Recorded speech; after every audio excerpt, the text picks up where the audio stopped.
बीडच्या मसाजोग गावातील सरपंच संतोष देशमुख यांच्या हत्या प्रकरणात देशमुख कुटुंबियांनी भगवानगडावर जाऊन महंत नामदेव शास्त्री यांची भेट घेतली आणि पुरावे सुपूर्द केले। यापूर्वी मंत्री धनंजय मुंडे यांनी देखील शास्त्रींची भेट घेतली होती। शास्त्रींनी दोन्ही कुटुंबियांना पाठिंबा दर्शवला असून जातीयवादाचे स्वरूप न देण्याचे आवाहन केले आहे। इतकं करत असताना खरी मानसिकता ह्यांची तपासायची आपल्याला गरज होती। त्यांच्या गंभीर स्वरूपाचे गुन्हे हे ज्या ऑफिसमध्ये बसायचे, हे ज्या गाडीत फिरायचे, ह्यांच्यासोबत ज्यांचे फोटो आहेत, त्या लोकांनी ह्यांची मानसिकता जर तपासली असती महाराज, तर समाजात असे गोष्टी घडल्या नसत्या। आपण तुम्हाला आवाज गेला नसेल तर सांगू इच्छितो की पहिल्यापासून भगवान बाबाला मानणारं कुटुंब आहे आणि संतोष अण्णाची शेती मुंडे परिवार करत होता। जातीय सलोखा पहिल्यापासून त्या गावामध्ये होता। ते आज हे सांगायला आलेले की आम्ही यापूर्वी ते किती वेळा गडावर आलेले, त्याचे मोबाईल मध्ये फोटो दाखवलेले भगवानगडाचेच आहेत। भगवानगड त्यांच्या कायम पाठीशी राहील हे माझं आजची ग्वाही आहे आपल्याला। बाकी मग आम्ही बोलू। अजून एक बोलतो, हे जे गुन्हे आहेत 40-50 हे आरोपीवर सगळ्या, त्याच्या अपोजला हे जर तुम्ही बघायचा, हे तुमच्या पोलीस प्रशासनाने प्रभारी अधिकारी पोलीस स्टेशन केज यांनी हे प्रमाणपत्र आपल्याला दिलेलं आहे। अख्ख्या गावाचे पण गुन्हे ह्याच्या अर्धे पण नाहीत किंवा जे आहेत ते किरकोळ आहेत। शेतीचा वाद म्हणजे कुठंतरी काहीतरी थोडीफार किरकोळ अशा, त्याचं प्रमाणपत्र पोलीस प्रशासनाने दिलेलं आहे, डिपार्टमेंटने दिलेलं आहे मसाजोगला। आणि गावाला 19 पुरस्कार या माध्यमातूनच मिळालेले आहेत सगळे। म्हणजे हे पण खूप महत्वाचा विषय आहे। कुठलीही गुन्हेगारी वृत्ती नाही, त्या लोकांचा आपल्याला कधी संबंध नव्हता आला। त्यांनी फक्त एकदा विचार करायला पाहिजे होता किंवा इतका 15 वर्ष सरपंच राहणाऱ्या माणसाला एकदा भेटा। आम्हाला मी इथं मुद्दा म्हणून काही राजकीय गोष्टी बोललो नाही। त्याचं कारण काय की हा राजकीय गोष्टी बोलायचा किंवा मला हे सुद्धा त्रास व्हायला हे आरोपीबद्दल सुद्धा ह्या गादीवर बोलायचा, कारण का ह्यांचं हे कागदावर आलेलं काम आहे महाराज। ह्यांचे ह्या कागदामागची कामं जर सगळे तुम्ही शोधले किंवा आम्ही सांगितले दुसऱ्या ठिकाणी, इथं नको, ही बाबाची म्हणजे बाबाचं ठिकाण आहे, इथं ह्यांच्यावर सुद्धा बोललो एवढं तर सुद्धा मला म्हणजे शहारी येईल। कारण इथं फक्त चांगल्या कामाचं म्हणजे शिदोरी घेऊन जाऊ शकतो आपण। मागच्या वेळेस तुमची भेट झाली नव्हती, आम्ही आलो होतो, दर्शन घेतलं, थांबलो। आणि मला एकच उद्देश म्हणायचा की ह्यांची मानसिकता जर तपासली, आरोपींना आम्ही माफ करणार नाही, आरोपीला आम्ही पाठीशी घालत नाही। आम्ही भगवान बाबाच्या गादीवर बसून आम्ही शब्द देतो तुम्हाला, आरोपीच्या पाठीमागे भगवानगडने, संतोष देशमुखच्या पाठीमागे आपला गड राहणार आहे। तुम्ही काही चिंता करू नका, तुम्ही गडाचेच आहे। फक्त कुठेतरी हा जो जातीय रंग दिलेला आहे तो आपण जर प्रेसला सांगितलं की हा जातीय रंग नाही, मी सांगतो त्याच्यावर, म्हणजे मला आदरपूर्वक मी सांगतो, इथं जातीचा रंग कोण द्यायलाय प्रामुख्यानं हे सगळ्यांना लक्षपूर्वक आहे का। ज्याला ह्या आरोपीची बाजू घ्यायची, त्यालाच फक्त जातीवादाचा अंश यायलाय। बाकी तर आम्ही दाखवलंय, दीपक काका आमच्या जिल्ह्याचे सुपुत्र आहेत, 1000 मुलींच्या पुढे ते अनाथ मुली तिथं सांभाळ करतात।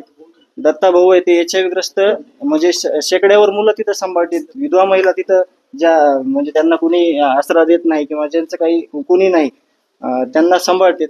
म्हणून या आडून जर कुणी करत असेल तर ते खरे जातीवादी, त्यांना तिथं तुम्ही लगेच सांगा की तुम्ही ह्याची बाजू घ्यायचं काही कारण नाही। कारण का बऱ्याचशा गोष्टी हे सगळं पुढं जात असताना त्या सुद्धा आमच्याकडे आलेल्या आहेत, पण आम्ही शहानिशा केल्याशिवाय तुम्हाला बोलणं उचित नाही। भगवानगडाला मानणार ऐका, भगवानगडाला मानणारं कुटुंब आहे। यापूर्वी ते भगवानगडावर येत होते, त्यांचे अनेक वेळाचे फोटो त्यांनी मला दाखवले आणि जे आरोपी आहेत त्यांची पार्श्वभूमी असणारे पुरावे त्यांनी या ठिकाणी दिलेले आहेत। ते अजूनही ते सांगतायत, पण याच्यामध्ये धनंजय यांचं म्हणणं असं आहे की याला जातीवाद न देता जे कोणी आरोपीची बाजू घेणारे ते खरे जातीवादी आहेत। आम्ही अजून काही बोलायचं असलं तर अजून बोलू शकतो, ते बोलतील।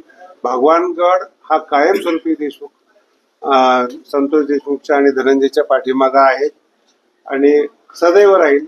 त्यांनी हे सांगितलेलं की आम्ही गडाला मानणारे गडाचे शिष्य आहोत, अनेक वेळा गडावर येऊन गेलेलो आहोत।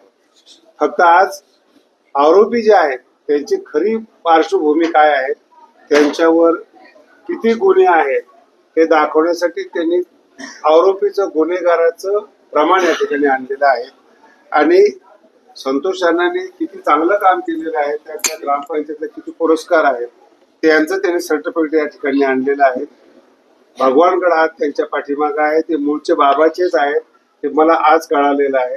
बाबाला मानणार आहेत आणि त्यांची जी जमीन आहे ती 3 पिढ्यापासून वंजारी कुटुंब करते.